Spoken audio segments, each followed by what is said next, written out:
Yeah. All right then. It's a beautiful day in the neighborhood.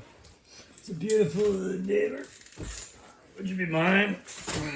Could you be mine? You know, I've always wanted a neighbor just like you. Somebody that I could play G.I. Joe with and all that other stuff. Yeah, there's no, Mr. Rogers song here. It's not that kind of a show, kiddies. If it were, I wouldn't make it one season, you know. And here I am. I'm actually in my first season, 200 and some odd episodes, but I haven't even been on a year. How you doing, guys?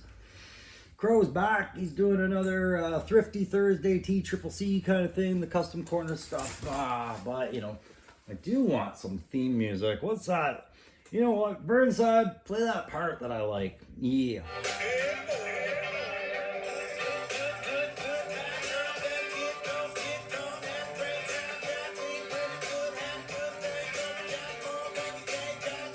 Yeah, so I'm working on my avatar today. I'm having a good time. But yeah, I did go out and do some figure shopping today, and I picked up one new Hasbro release. You know, they had a little fashion contest for my attention today with Cobra and GameStop, and you know, they said, "Come on in here, Crow, and we know you're only going to pick one today, so we want to make it fair. We're gonna show you what you got." So the very first, you know, instant I got in there, I was bowled over and amazed to see as they strutted down the aisle, looking buff, tough, covered in oil, gloves bloody and soiled. Big Boa was there, but you know, and he did a little twirl and walked off the floor. I said, maybe I'll pick up a Big Boa. But then the music changed. It was right, and all the techno music came on, and out come Grimace in his glitter suit, his little pressure washer, gonna fix everything. His, you know, silver and purple, that techno Viper. I was surprised I was seeing that too. I thought that would all be sold out, and I thought maybe I should buy that too, right? And I was like, no, let him walk off and see what the last contest is. And then, you know what came in? It was that like high-pitched Motley Crue guitar to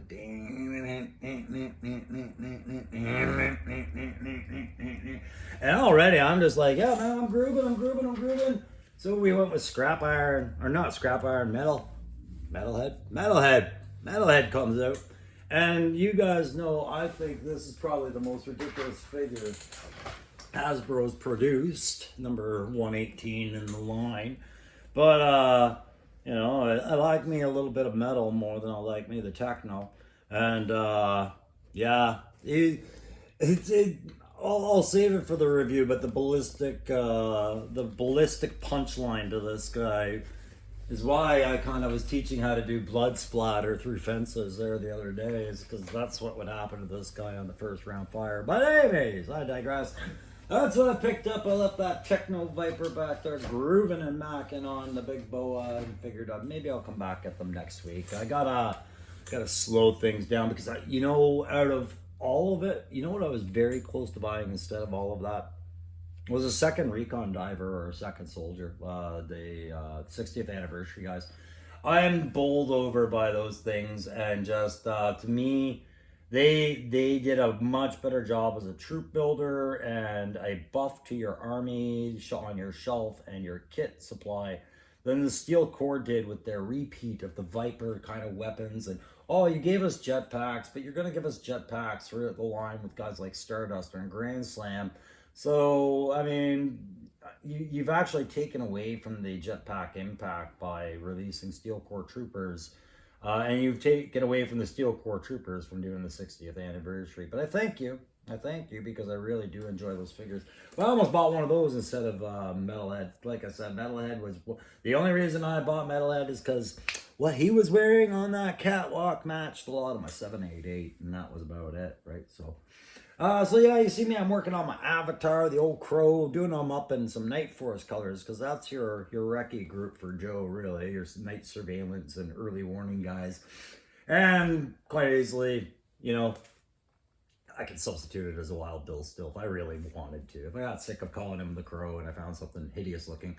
But what I'm working on today is I'm trying to get the gray and the beards on him and on my Enforcer, which if you watched previous videos, you see I found another take on the Nemesis character from Cobra Law, laying in the pages of the new Skybound comic. So I'm kind of doing my own little twist and variant on that.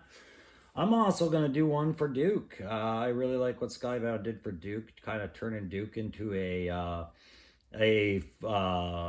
last measures fallen kind of soldier, wherein like he's at odds with the team because of a major incident in that line. I'm not going to talk about that line. I don't collect it, but I've been reading it through Billy in Action. If you guys haven't checked him out on YouTube, he's like a JLS. He's like a comic guy, but he'll read you the comic, and yeah, and he does so at a great pace, and it's fun. And I buy the comics, but I still get him to read it when it comes to Joe. He's just got the right voice and reading. I don't think he'd be offended if I say it. Billy in Action to me sounds like I'm getting a really talented Bazooka reading me G.I. Joe. It's awesome. And it's not because he sounds dumb, like Bazooka's supposed to sound dumb. He's got this Brooklyn type accent, and it comes out in there.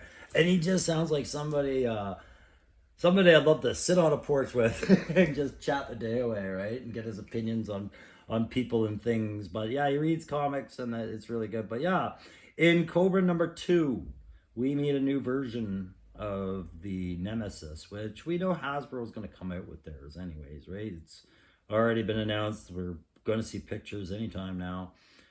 So I just decided, well, let me do what Skybound did and present them this way.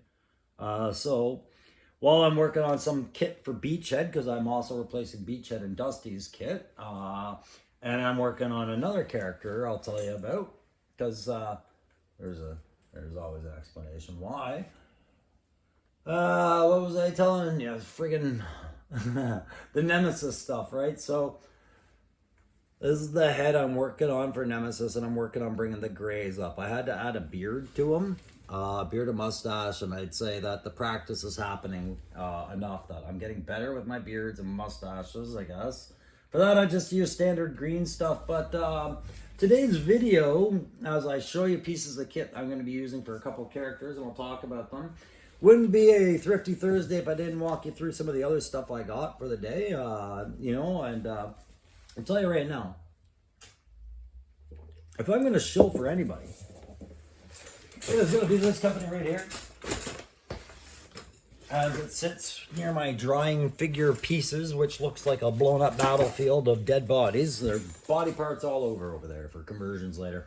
But this stuff, I go through about a can of this a week, and I get a good discount at Michael's because of the 30%, 40% coupons. And then I still get a veterans discount of 10%. So I always go through about a can of this a week. But Krylon, if you ever watch my videos, I'm a big fan of your product. Krylon 2-in-1 Spray Color Max. Great for ripping apart G.I. Joes and making new ones. There you go. So yeah, like I said, I always do that, and then I do a nice dry brush of gray before I start a figure. So maybe I'll just quickly talk you through the approach I take to a figure, right? Like, when you jump into conversions, guys, and that's what my videos are for. They're not for the guy who's been doing conversions for a long time, you know, Tony Figs and all them.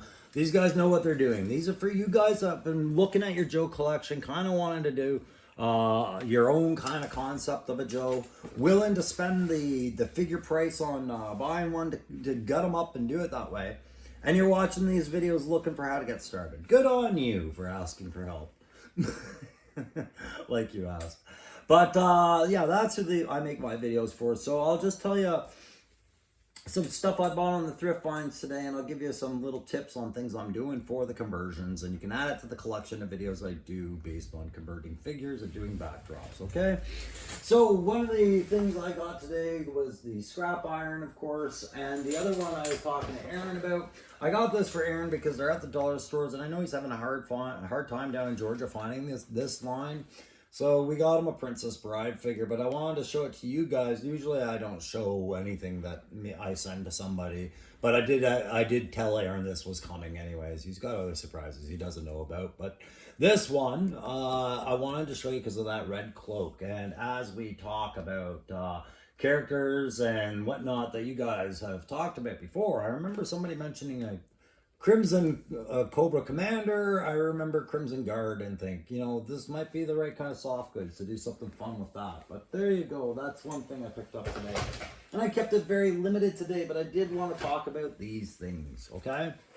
I picked up these. These are little props for a toy called Circuit Boards. It's a Tony Hawk skateboard set, clearly, right? But, they clearly are meant to do some sort of light up effect or whatnot. But I picked up an entire bag of this stuff for $5.99 at a thrift shop. And I see a lot of potential when I look at the kind of backgrounds I've been doing, or just plainly using them as display stages and things like that. Maybe the catwalk that I described, where Big Boa and the Moby Viper there and Scrap Metalhead could walk down that catwalk and impress me. Who knows, right? Or I could do a Michael Jackson video out of this one and do an entire Beat It scene, right? Light these things up. But I'm not going to light up all of them. What I'm going to do is I'm going to prime most of them, but I am going to put my airbrush tape over certain areas. And maybe I'll have one or two that light up, but for the most part, we're going to lose some of that light up feature because I do have needs for things like this in things I'm working for the end skate backgrounds and things like hangers. So these were a great find for $5.99, but they came with a couple of really cool pieces that I am, like I said, going to keep some transparency, or if not all transparency for. Not this one though. This is the perfect cement staircase that I've been needing and wanting, so I've got that. That's great just for displaying figures on its own, but add it to a backdrop and it's a perfect stairway to an entry, lending depth and posability to the piece. So that's great. I would have paid $5.99 just for that piece, but I got all the other ones too. But I think the one that intrigued me the most are these two. Like, of course, you got your skate corners for your pit, and I think this one will do exactly what it was meant for. The Tony Hawk, half pipe or quarter pipe or whatever they call it. Lawrence, you can correct me. And just do the graffiti up on that. Nice. It'll go well with the walls. Who knows? Maybe the whole battle scene happens at a skate park. We got a couple of ramps. They can be used as walls, barriers, ramps, everything, right? But I like this one because this one, clearly, a bike, skateboard ramp, sure. You wouldn't really use it for a truck ramp to push something into a loading bay or anything like that. It's just too high of a pitch angle and things like that. There's really not a lot you could use this for as a ramp other than a leisure ramp. However, if I were to look at this from different angles, what I did see right away, and I can't wait to add this somewhere, is picture a large hangar or work area or, the Cobra headquarters. This could be an outward facing window, right? That's looking at them. Like you got your figures standing here in disapproval of what they see down on the office floor. Oh, I don't like that. No, I don't like that. Oh, Techno Viper, stop dancing. There you go. So I thought that was really cool, and I look forward to a piece like that. I didn't like it like this. To me, this is like the outside of a greenhouse or the fancy window on a cruise ship or something, right? And I mean, that's cool set on its own, but to this is more of a Cobra Sinister office thing. I thought I'd show that. The rest of the stuff, really not a whole lot going on. Didn't really find a lot out there for thrift, but one thing I did find, I bought the last couple of these jet skis, which you guys remember I'm doing my Night Force jet skis with these. But I know Aaron needed one. I got him some, and I threw one in. I was able to throw one into the 350 prize, which we're right on the cusp of. Hell, we might even be done and getting ready to draw that soon. Because we're at 349 last I looked. And so when we hit 350 at some point, I will bounce back onto that original entry thread, the 350 contest, enter here, and I will say, this contest is closed. And me and Aaron will work to find the winner. And then I'll get ready for the next contest at some point, but they'll get one of those jet skis in there. And if between now and then I find the kayaks there, I'll throw one of those in as well. But I bought out the last couple of jet skis they had. They didn't have any kayaks, and the only other thing they make is a little kiddie wading pool, which I didn't have any need for, and therefore wasn't going to pick up for the prize. Hey, so we're gonna carry on with a little bit of what are you working on, Crow? So, like I said, I've got my avatar here. I'm doing them up in Night Forest colors. I've used an olive brown and this new black. I'm a big fan of it. I found it today, and I'll tell you why I'm a big fan of it as I give you a new hint on something I'm working.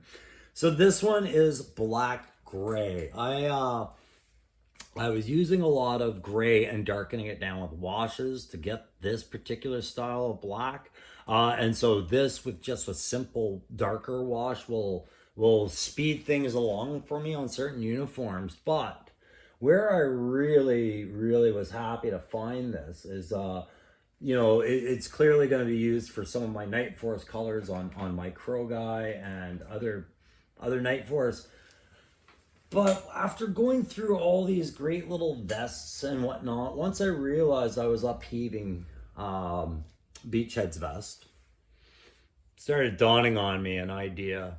And that idea is something I've made reference to. Sometimes a figure will tell you it wants to be made, and it will tell you how to make it, and you won't even realize it, but you'll maneuver yourself into a position where you've satisfied it, and you will be making that figure. So we've seen this vest since Beachhead, and it comes in the form of Parth Varma, the wolf spider, who a lot of people have commented, like, hey, the kit loadout sucks, but you love or hate Parth, right? I personally was a huge fan of Parth and the concept of him being a helo rescue kind of, asset. The extraction guy, he rappels down and hooks you up, and you guys go up and get out of there, right? And then I started thinking, well, they did say he was a troop builder, and I have pieces to make a troop of guys like this. So I'm going to do kind of Wolf Spider's little unit, right? Similarly. So I'm using some of their vests, and I'm going to give them different patterns. And I'm thinking I got enough to do 3 of these guys, like Parth. And it's not even sacrificing any kit I had any plans for. So I'm pretty happy about that. But that black gray is the black gray I'm going to use for some of it, and then a lighter dark gray as well. So I was really happy to come across that there today. What else did we come across that we were wanting to talk about? I wanted to show you the weathering powders and pencils that I'm using.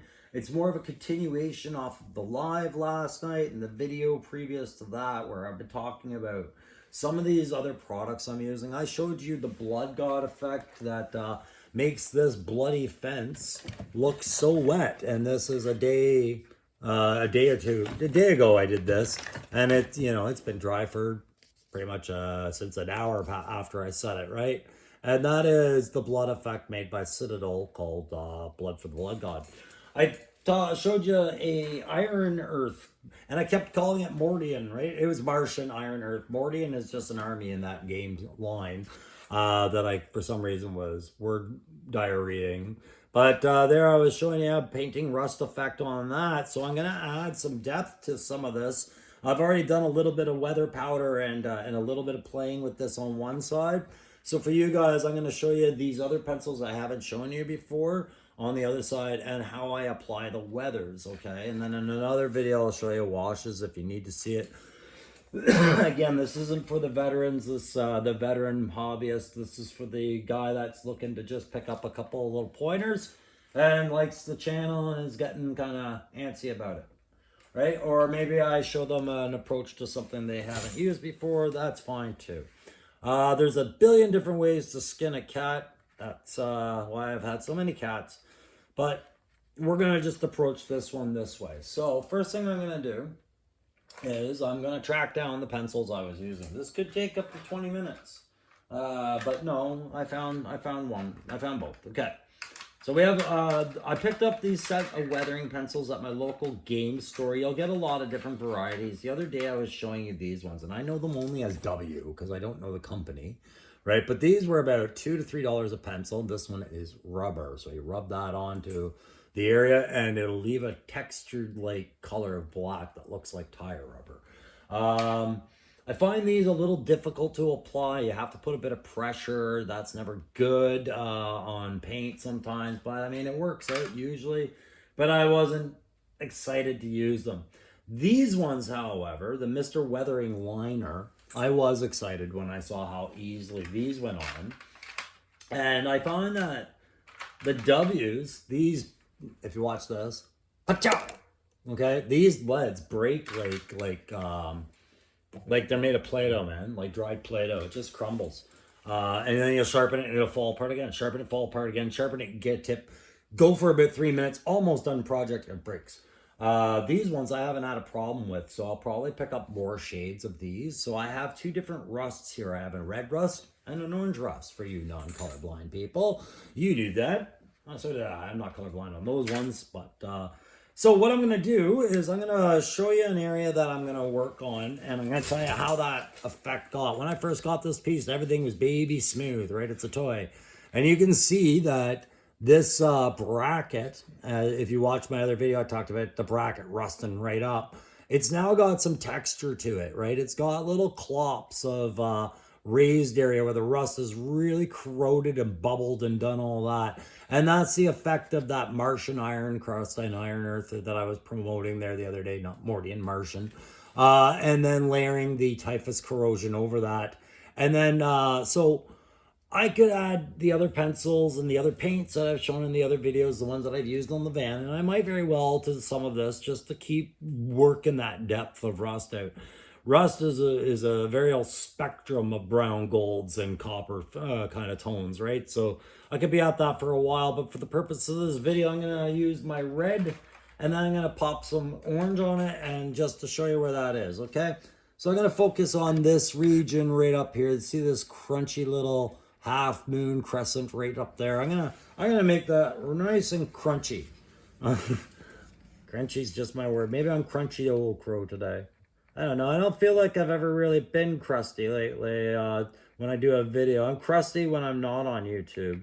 So if it weren't such a hassle and throw everybody off to change my name, I'd probably just call myself Rusty Old Crow at this point. See what I did there? Because I'm working on rust. God, Crow. You are a living bad dad joke. It's true. So you can see, I just kind of rub it on there and then give it a little rub with my thumb if I want to kind of fade it a little bit more. If I wasn't happy with how much I put on, you know, and I could go over it with a wash to dull it and bring it back up. Like there's ways to layer this stuff on, but that's how that goes on now. Say this is a dock and we'll say Iraq. Okay, we're in Iraq. All right, this is one of those oil docks, you know, and this is the water area. This is a road area. Okay, I know it should be water area, but I did it this way. Road area. I mean, road area is on this side. Sorry, so water area. So this is going to be really super rusty over on this side, is water pools and everything like this. But when I get into the weathering, that's why I said Iraq, because it's possible sand could still blow over some of these pipes, although not likely, but I just wanted to show you how the weathering works. So what I'm going to do is say that it's been sitting in the hot sun. There hasn't been a really good splash of water on these things in quite some time. The tide's been low for the last month or so. And this is really starting to blister in those hot suns. So what was rust red now starts to get that red crunchy sheen. Like if you were to, you know, just touch it with your finger, some of it would break into dust and flake and powder off, right? So we're just going to do the exact same with the red. And I'm just going to go to even like just the raised areas, the highest points of that red. And I'll just highlight those with a bit of the crustier stuff there. So and it comes off like that. And you can kind of see how that breaks up. And then if I don't like how that, there, now I've blended it in more. So you can see how these different rust effects kind of layer on to each other. It all works out really well. And so that's going to be the last time you see this pipe until it's done and it's in a set, right? It was a good blank slate to kind of demonstrate some stuff. So the last thing I'll use it to demonstrate is these weathering powders, which you can see I've kind of worked into those pipes already. I'm going to work them into this side of the pipe because I don't have anything there. Right, so I'm going to go from dark to light with this one. I'm going to get myself a nice dry bristle brush. Is this dry? Nope, it's not. Yeah, a nice dry bristle brush. So let me just quickly track one of those down now that I've started. Should have planned that out. Oh, this one will do nicely. And I'll go from dark up to light on this, just kind of working that texture in. So this weathering powder, it's okay. I'm relatively new to weathering powders. It wasn't something I really wanted to do on tabletop gaming just because you'd be at it forever with so many different models. But it looks really good when it's done properly. Like Flames of War, World War II modeling, this stuff is a must have, right? So I'm relatively new with it, but I can show you how I apply it and what I do with it, and then we'll leave it at that. Okay, so it's like a little Halloween makeup case, or your wife's mascara, whatever, eyeliner, shit. You know, you get a brush. It comes usually with a little Q-tip like felt piece liner like your wife would use. I toss that, I get a brush. The amount that I use. So I'm gonna just rub a nice liberal amount of the darkest one on there first. I'm gonna go to that area that I just did with that rust, right there. And I'm gonna give this a couple flicks over that, and then beat it on there a bit. Give it a blow. And there you can see I've already faded it quite a lot, right? But that's a bit darker than I want, so I'm gonna go move down to a little bit of more desert yellow, I guess it would be. And I'll just add a bit on there to see if that kind of works some of that red into that brown nicer in a more natural way. So we'll just dab some of that on there and kind of beat that in, just dabbing again. I'm a big fan of the dabbing for weathering because it's a more faded but dispersed random kind of draw. There we go. And now you can see, you can barely even see that rust, but it's there. You can see it, but it's blended in nicely. It doesn't pop off the background like that. And it's looking more natural, but I'm still not sold. So I'm gonna go to that lightest color, that sand brown there in the middle. And I'm just gonna kind of tie it all in together a little bit and just add a little bit. And I'm gonna come at that from the dark area of the top and work that down. And just give it a quick blow.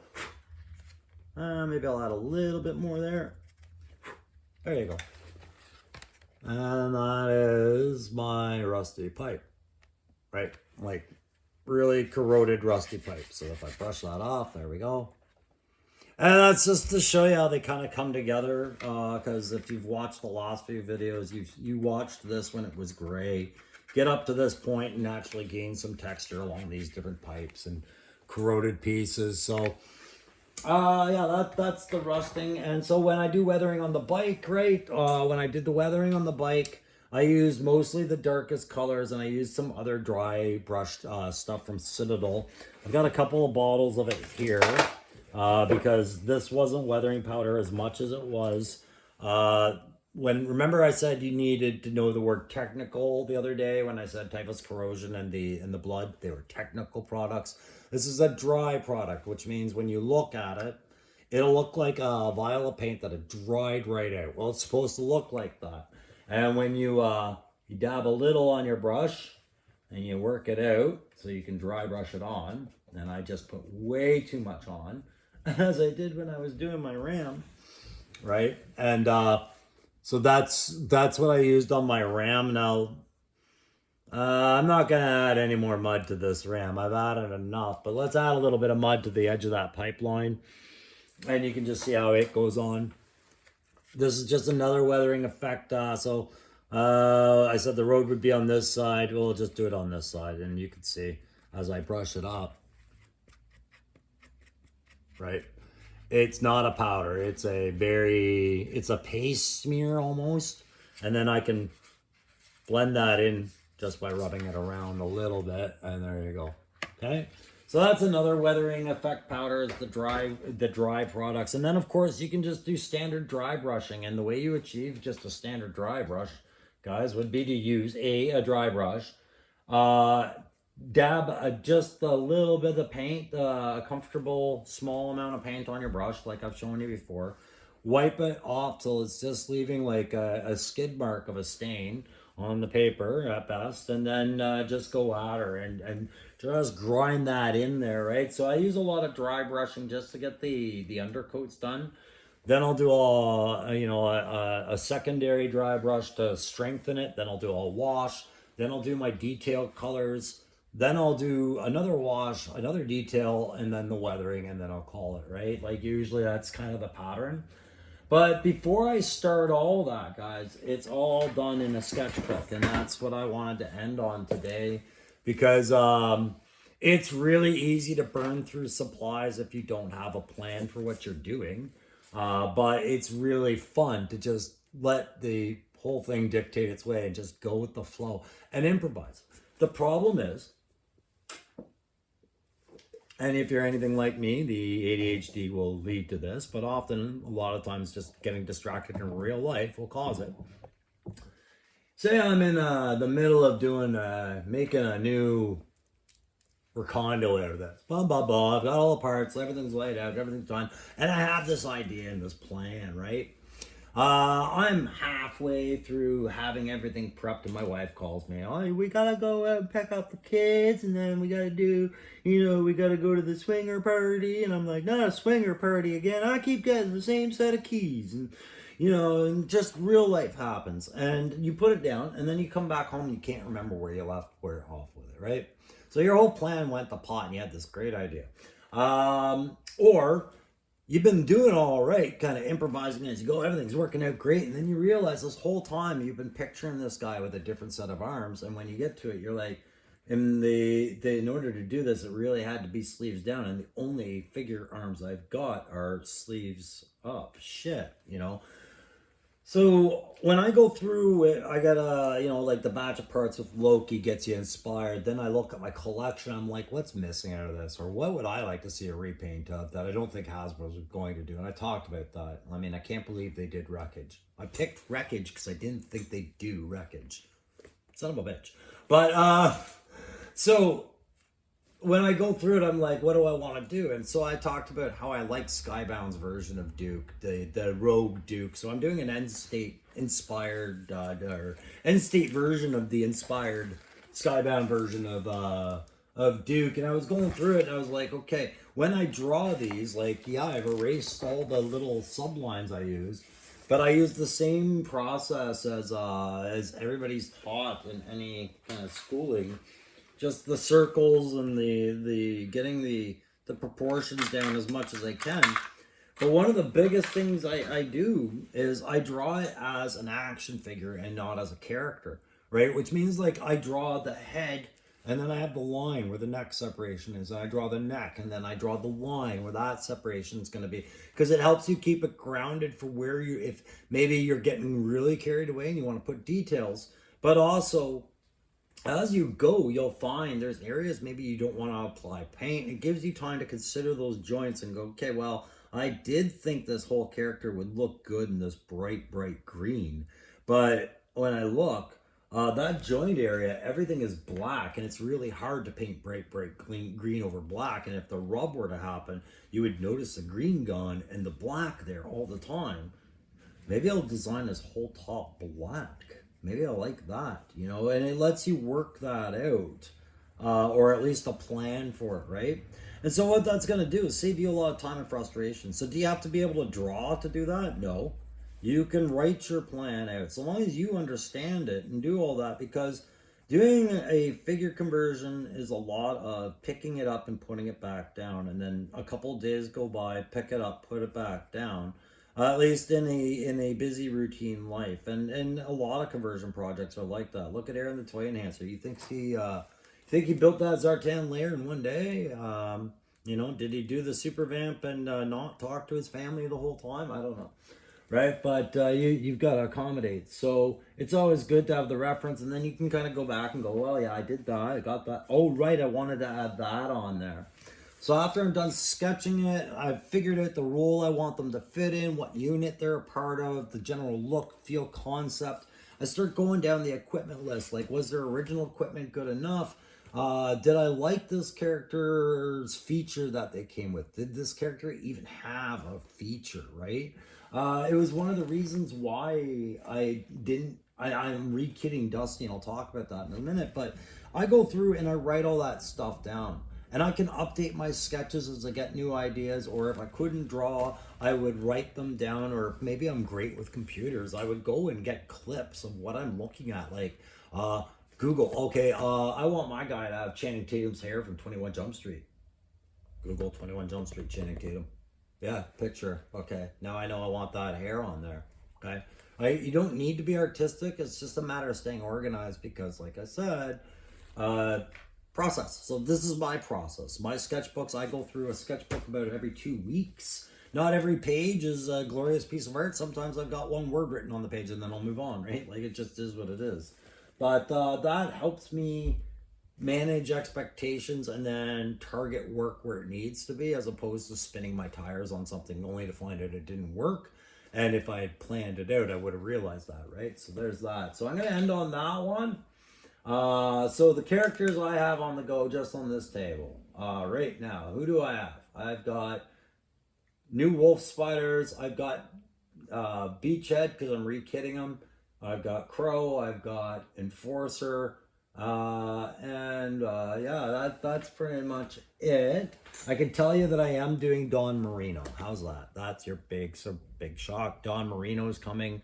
And I would tell you why am I not a fan of Dusty? Okay, I loved this figure as a kid. I really did. That soft goods cap scrim. That was great. That was a feature on the figure. When Hasbro re-released Dusty, they got rid of the soft scrim, and all of a sudden he was a lackluster plain character with one weapon, one backpack, one helmet. Go, right? Or sidearm knife too, right? But go. There was no feature. You can't tell me his paint job was the feature, that it was lackluster. We get it. It was camouflage. It was on his face. Yay. Right? With every good Joe, I find what draws you in to make you appreciate the entire character is when you can focus in on one feature, notice it, say that's impressive, and then expand that impressive mood you're in outwards and accept the other features in the figure. And Dusty had nothing going for that without that soft goods cap. So I am going to rewatch how Aaron approached it. I am considering doing that. I might just use an all new helmet entirely, but I'm going to give Dusty a new look, right? But I'm not repainting them, nor am I repainting my beachhead. I'm just re-kitting them. All right. So yeah, when I do a custom, I got to think about what that feature is going to be every time, because to me that's the center of the picture. And everything works out after that. And if that center is doing this, you're not worth a feature, then that whole figure goes away. All right, guys, that's going to be it for today. Don't forget to like, share, subscribe. Get me to that 350. Hey, and while you're getting me to 350, why don't we make that push to 500 together? Let's grow this shit up, and that way I can keep doing more lives, get some more contests worthwhile on the way, do all the real YouTube channel stuff. And you guys get to say you helped make my little Wayne's World basement show work exactly how it was. No, I know there's some things that aren't working, guys. I'm going to work on them, but the last thing I'm going to do is make YouTube a pressure I need to feel. YouTube is very enjoyable for me, and I'm not going to allow anything to take that away. So we grow at the pace we grow. I'm happy with it, and thank you very much for making it happen, guys. We'll see you very soon.